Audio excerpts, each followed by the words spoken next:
strategizes. The soldier has tactics for reaction. Robert Greene talks about tactical hell. In tactical hell, the person is just using what they know, constantly reacting to what's happening. But once you become a general, you're strategic, right? And once you become strategic, now you can be creative in how you interact with the world. Now you're giving yourself options. The moment you take a step back and you start to study the board, you're being strategic. You're saying, wait a minute, why is this like this? How is this? What is this? You start asking questions. You're no longer in your reactive mind. You're in your general mind.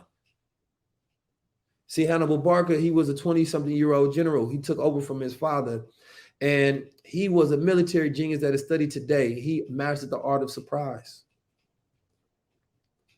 You know what I'm saying? That's where that comes from.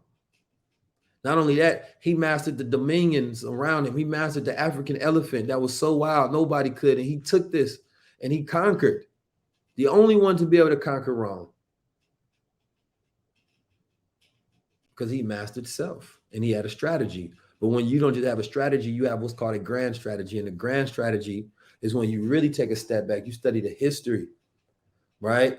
You're not utilizing the tactics of yesterday, but today. You're seeing what the field is today, and you're saying what's the best way to operate based on today's science and mathematics.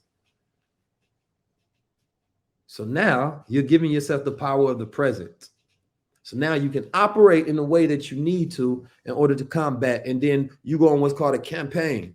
And a campaign is when you've conjured all of your ideas and you have a philosophy towards life, not just tactics. What is everybody here should have a philosophy towards life.